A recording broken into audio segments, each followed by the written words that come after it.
learn to deal with the valley. The hills are kept the same. But don't you know you got wild blood running through your veins? bensound.com. You're the wolf pack with the power of flame. Don't you know you got wild blood running through your wild blood.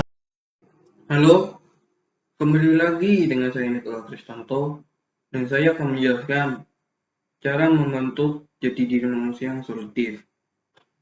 Jadi, manusia itu merupakan makhluk paradoks. Manusia mampu memelihara kehidupan dan mampu menghancurkan kehidupan. Ya, komunikasi adalah salah satu cara supaya jati diri manusia yang terbentuk itu menjadi solutif. Ya, karena dengan komunikasi kita menjadi dapat pengetahuan, kita mendapat sesuatu yang bisa digunakan untuk menyelesaikan sesuatu, atau dalam hal ini kita menjadi solusi. Nah, komunikasi yang solutif atau yang memberikan solusi itu yang pertama, komunikasi dengan Tuhan. Apapun yang terjadi, jika kita berkomunikasi dengan Tuhan, pasti ada penyelesaiannya. Setelah itu, kita tidak boleh hanya dengan Tuhan juga, tapi dengan sesama atau dengan makhluk hidup lain. Karena terkadang, ya memang ada penyelesaian ketika komunikasi dengan Tuhan, tapi belum tentu kita mengerti maksud Tuhan. Nah, dengan komunikasi dengan sesama atau dengan makhluk hidup, kita tuh bisa jadi mengerti maksud Tuhan, dan juga kita tuh bisa memahami atau mengerti sesama juga atau makhluk hidup lain. Nah, terus, supaya mampu memelihara kehidupan, atau supaya manusia mempunyai jati diri yang solutif, yang pertama harus bertanggung jawab. Bertanggung jawab. Nah, tadi kan ada komunikasi. Ya, komunikasi juga salah satu bagian dari tanggung jawab. Maksudnya, ya kita itu bertanggung jawab dengan diri kita sendiri. Kalau agama lain mungkin mengatakan ini hal yang benar, harus bertanggung jawab dengan diri sendiri. Mengapa? Karena begini. Contoh, si A tidak mengumpulkan tugas, si B mengumpulkan tugas dan tepat waktu. Nah, menurut kalian siapakah yang tidak bertanggung jawab? Pasti kalian bilang B kalian pasti bilangnya A ya. Mengapa si A tidak bertanggung jawab?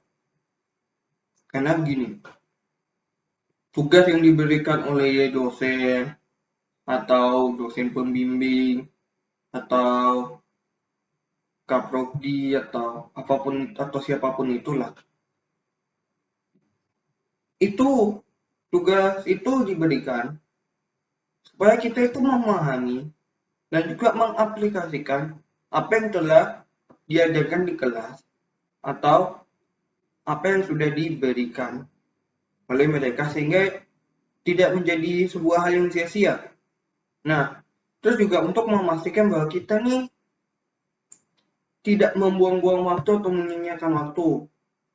Kenapa? Karena waktu itu tidak bisa kembali ya, tidak bisa kita kembalikan atau kita kembali ke masa lalu, itu tidak bisa. Nah, jika kita sudah menyesal karena tidak bertanggung jawab dengan waktu, apalagi kalau nama ini mengerjakan tugas dari dosen, itu disitulah baru si A kalau menyesal, dia akan menjadi manusia mempunyai jati diri yang solutif. Karena dia menyesal, dia mencari solusi agar dia bertanggung jawab, sehingga kehidupannya itu menjadi lebih baik dan dia bisa memelihara kehidupan. Nah, jadi begitu ya, untuk menjadi atau membentuk jati diri manusia yang solutif, yang pertama, komunikasi dengan Tuhan, sesama, dan juga makhluk hidup yang lain. Yang kedua, harus bertanggung jawab dengan dirinya sendiri. Karena jika tidak, ya kehidupannya akan hancur. Dan juga dia tidak mampu untuk bertahan hidup ketika dia tidak bertanggung jawab. Nah,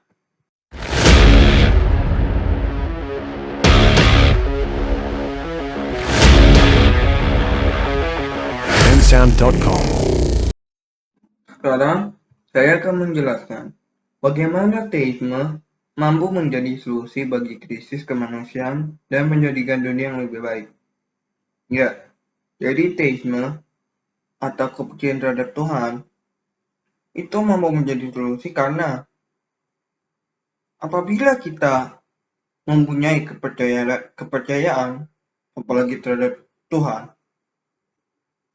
pasti jika kita seperti membutuhkan sesuatu atau kita menginginkan sesuatu atau ingin bertanya atau ingin berbicara, pasti kita akan melakukannya kepada orang yang kita percaya. Benar?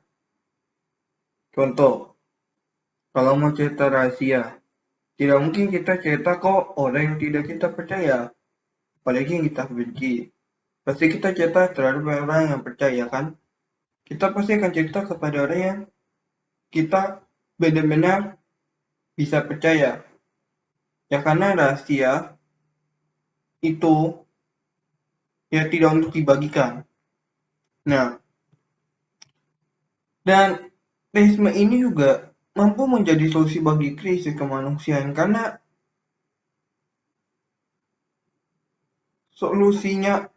teisme itu mengatur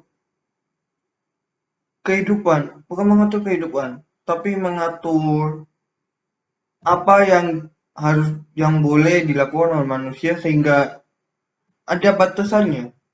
Karena kalau tidak ada teisme, tidak ada batasan, manusia bebas melakukan apa saja.